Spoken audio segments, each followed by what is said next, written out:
CEO, Richard, who is the creator of this, high compression data storage algorithm. It's like his thing, and he started the company, but he's been fired by the lead investor that controls the board of the company.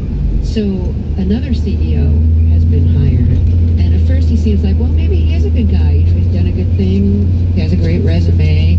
So Richard decides to come back reluctantly as the chief technical officer, but suddenly his ideas are getting totally undermined by this new CEO, because instead of this like high compression, data storage on the cloud, now the idea is it'll just be in a box because it's easier to market that way. And the salespeople have been hired before the engineers have even been hired. So Richard is really angry, and he goes to see Jack, the CEO, but he has to meet with him at a stable where Jack's prize horse is being mounted and inseminated by a stallion. So that's going on in the background as Jack, the new CEO, and Richard are having this conversation, and Richard speaks first. Look, Jack, you and I have a problem. Okay, your salespeople are telling me to cut everything cool about the platform just because it's a little bit harder for them to sell. But don't you think because they are such amazing salespeople that it would be okay for them to sell the harder stuff? No. It doesn't work that way. The way you keep the best salespeople is you need to give them something easy to sell. Otherwise, they just go somewhere else. Okay, well, Piper could honestly be the global standard for file compression and storage. Every mobile device on the face of the planet could be able to access their data as if they had a fiber optic cable plugged into it. People in the desert, people in refugee camps, people who have nothing could suddenly have access to everything. Everybody in this industry, they say they want to make this world a better place, but we could actually do it. We could do it and make billions of dollars. Richard, listen. No, you listen to me, Jack. You promised me that you would never compromise the product. So, do you feel like taking some action and backing me up on this? Because me and my product feel pretty compromised right now. Richard, I don't think you understand what the product is. The product isn't the platform, and the product isn't your algorithm either, and it's not even the software. Do you know what Pied Piper's product is, Richard? Is it me? Oh, God, no! No! How could it possibly be you? You got fired. Pied Piper's product is its stock. It's stock? Whatever makes the value of that stock go up, that is what we are going to make.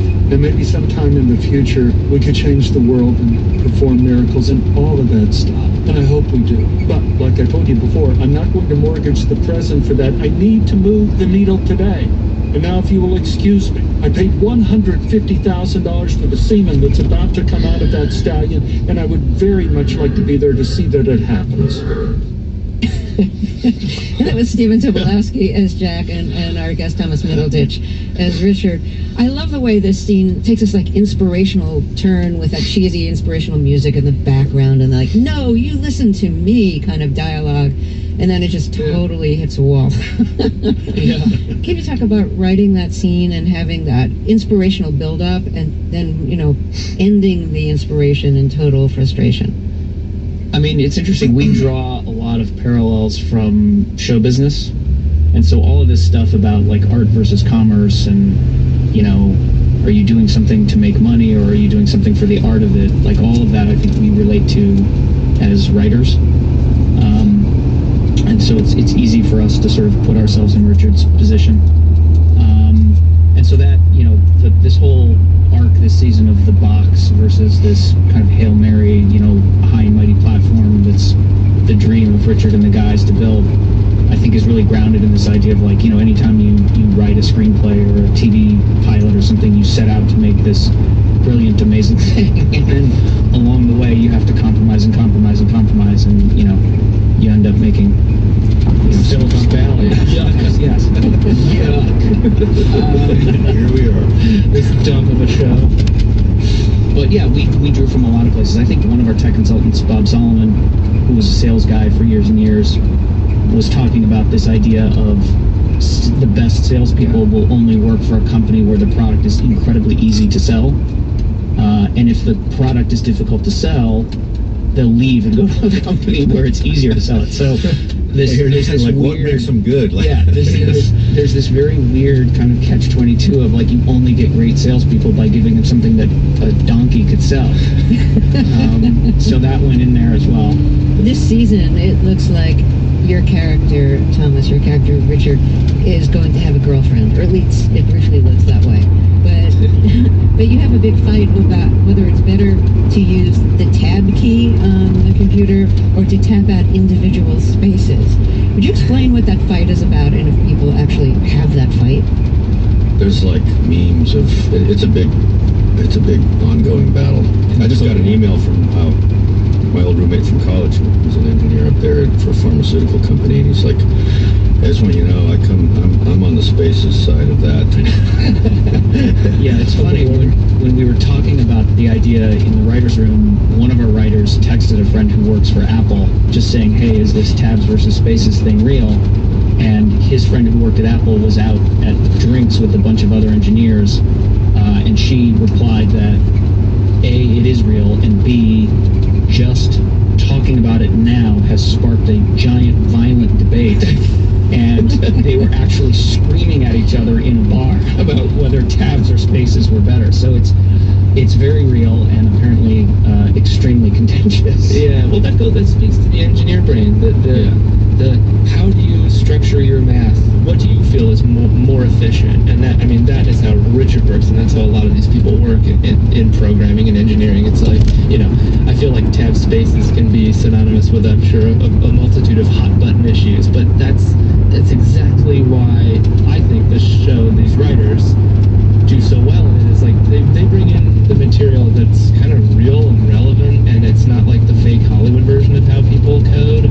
It's not like Hackers, where we go into a 3D realm and we like virtual reality interact with computers. It's like, no, this is a real debate of tabs versus spaces. Well, the difference between tabs versus spaces in the show makes it seem like Richard prefers the tabs because they require less compression than the spaces. Is that what the argument is about in the larger world when people fight over this? Well, Jerry, some clarification here. It's also one keystroke as opposed to 8. Do the math on that. I guess once it goes through the compiler, and then it's completely the same thing once it's running. So it's all before that. There was a Jeremy Stolperman at Delta was telling us about a guy who was so anal about it. He went in and spent an entire weekend converting everybody's tabs to spaces, or the other way around. Yeah, I think when he came in and took over a project, he spent something like 48 straight hours just deleting spaces and adding tabs, even though, as we said, once it goes through the compiler, it's utterly irrelevant, to be honest. I can't stand to see people doing that. And I guess the argument for the spaces is that if somebody else has their tab set differently and you run it in theirs, then it throws it all off. And it's just, I think that's spaces is more pure. I would just, why would you be adjusting the tab? What purpose is my point? Look, I'm going to storm out of here. One of the things we always try and do is, even though there is this very kind of technical debate going on, we always try and turn it to what is sort of the most relatable part of it, which is that, as long as the audience understands that these are two different things that are indistinguishable by most people, but that people are incredibly particular and, violently specific about them, like that, I think, is where the comedy comes from. Yeah, and that could just as easily be like, oh, I like to cut the butter this way and not gouge the thing with my knife when I do. But, there are those things with a couple where it's like, spaces versus tabs could be any of those things, like toilet seat up, down, or something, and these little things that throw it all out of whack. My guests are Mike Judge, the co-creator of the HBO comedy series Silicon Valley, Alec Berg, the co-showrunner with Judge, and Thomas Middleditch, the star of the series. We'll talk more after a break, and rock critic Ken Tucker will review a new album by soul singer William Bell, who co-wrote the song Born Under a Bad Sign. I'm Terry Gross, and this is Fresh Air.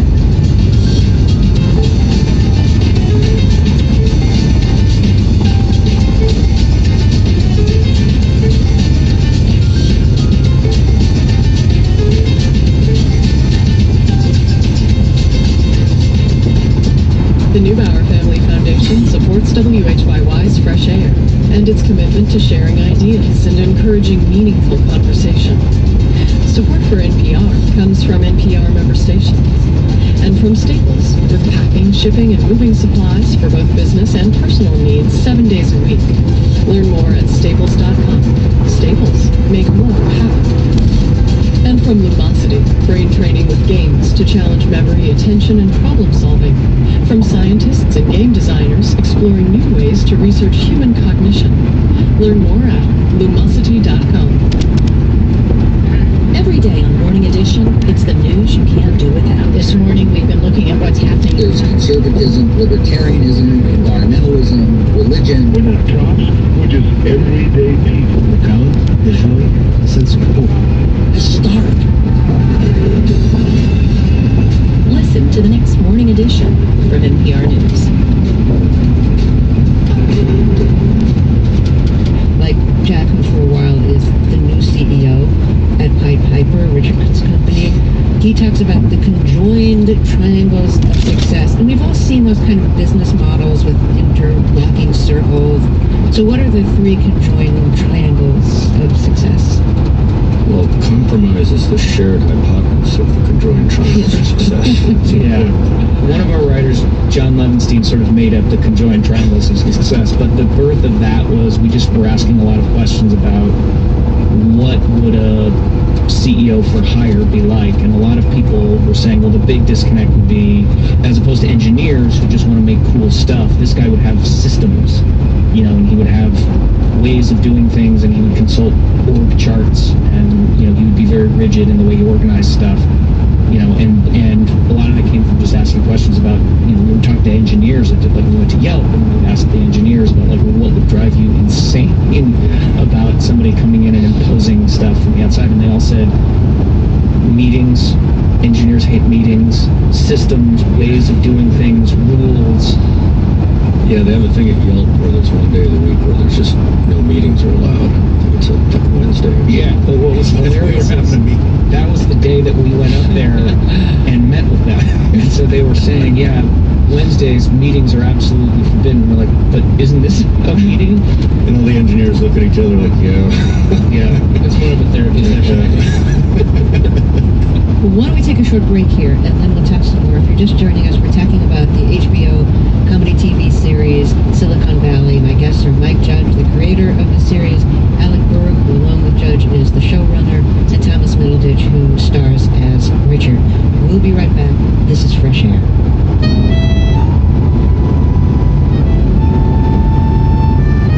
Imagine yourself in Paris in a lonely French cafe. Or perhaps tilting at windmills on a Spanish plain. Or shopping in an exotic Moroccan marketplace. Go there on our jazz trip at 10, part of All Night Jazz. The adventure begins nightly at 9 on WUSF 89.7.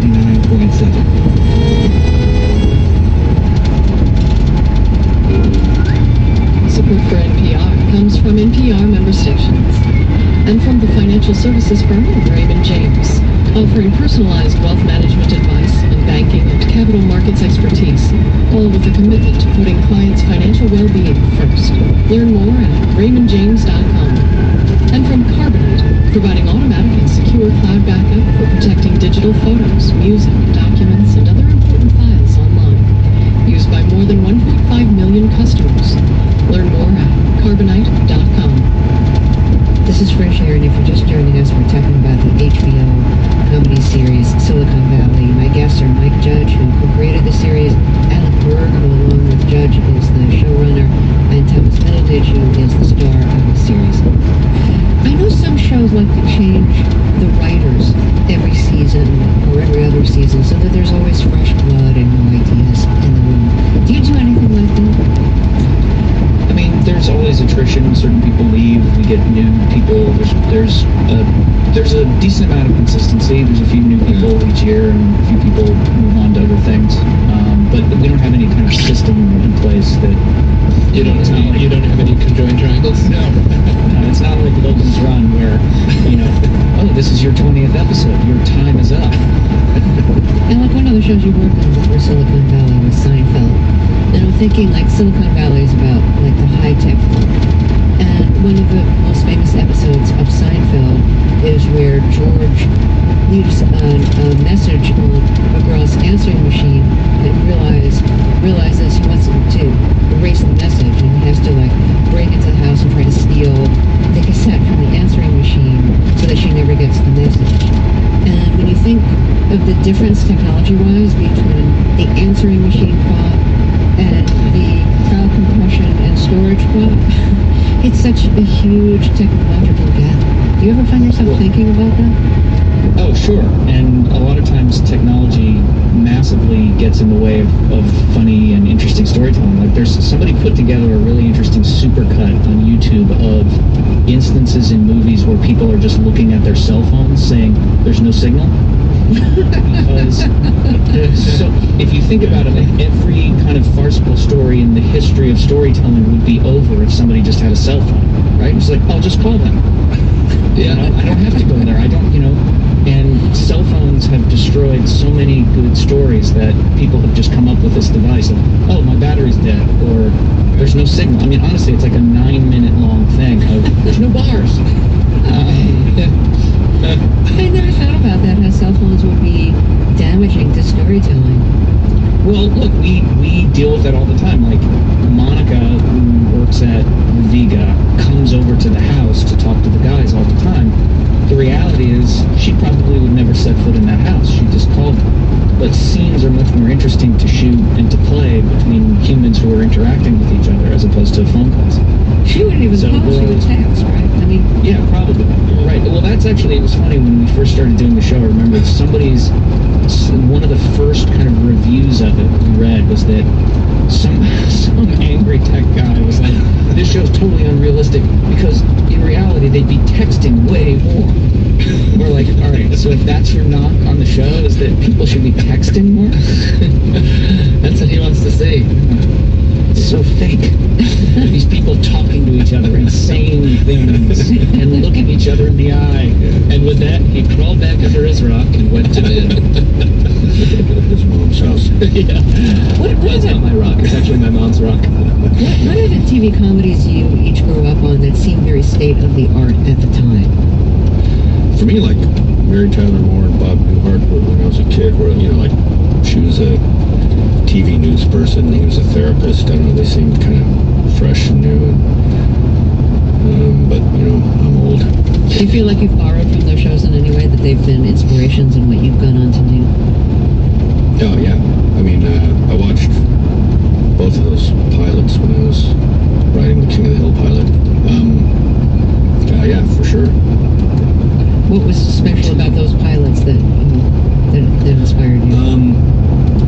Well, I mean, those were just shows I loved, and that, you know, kind of workplace, or, you know, just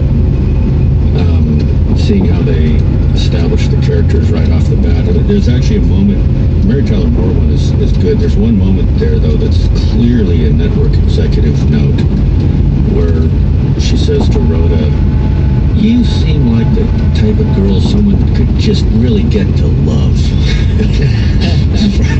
For no other purpose than, yeah, and it's right towards the end, and like, oh, we're worried no one's gonna like her. But, you know, you already like her, and just because she's likable, and that was sort of an interesting, like, kind of lesson in, you know, like, that you don't need stuff like that, really. Alec, what about you? I mean, to me, Letterman was a massive, massive influence, because it just felt like a show where, you know, some kind of ne'er-do-wells had taken over a studio and were doing a show in the absence of any kind of, you know, real authority or structure. He also had such a great attitude towards celebrity that nobody had before. I thought it just made it feel like one of us is going up there. Yeah, but I definitely feel like, you know, we always talk about Silicon Valley as a show that's inherently about outsiders. You know, and that whole, to me, the whole Letterman vibe was this guy was just a perennial outsider. He was never going to be show business establishment. You know, and you were just waiting for somebody to come in and throw him out of the studio and get back to work. So Letterman was huge to me. And then the other one, when I was in college, The Simpsons came on. And that show is just, in terms of just the density and the level of craft, writing-wise, I don't think there's ever been a show. The first few seasons of that show are, I mean, it's epic. I would watch those episodes when I first moved to LA and I was trying to become a writer. I would watch The Simpsons and it would just be depressing. Like for hours afterwards, I would just be despondent because I could watch those episodes and I would think, you know, I could write for 20 years and not come up with any of the good stuff that's in that episode. Like they were just incredibly well written. And so funny and so tight. One day you'll get there. And Thomas, what about you? What inspired you?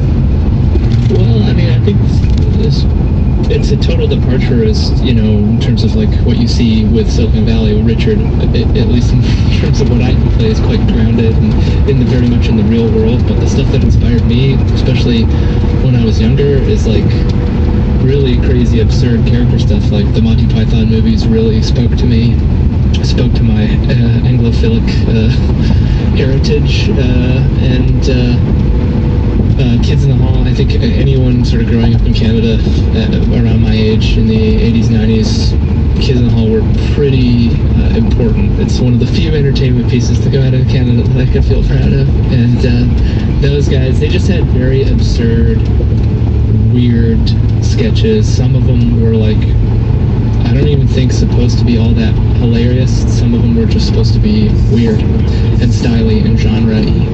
And then later on, you know, like British Office and Extras, and I must admit Seinfeld were all sort of like inspirational, but those seminal things were Kids in the Hall, Monty Python, like really wacky stuff. Well, I want to thank all of you for talking with us. It's really been fun. Thanks for your series. I really enjoy it. And I wish you all well. Oh, thank you so much. Thank you. Thomas Middleditch is the star of the HBO comedy series Silicon Valley. Mike Judge created the series. Alec Berg is the co-showrunner with Judge. Coming up, Ken Tucker reviews a new album by soul singer William Bell, who co-wrote the song Born Under a Bad Sign. This is Fresh Air. Hey, what's up? I'm Chad. It's part video game, part theater, part installation. Next time on Q, we'll take you inside Situation Rooms, an immersive work that lets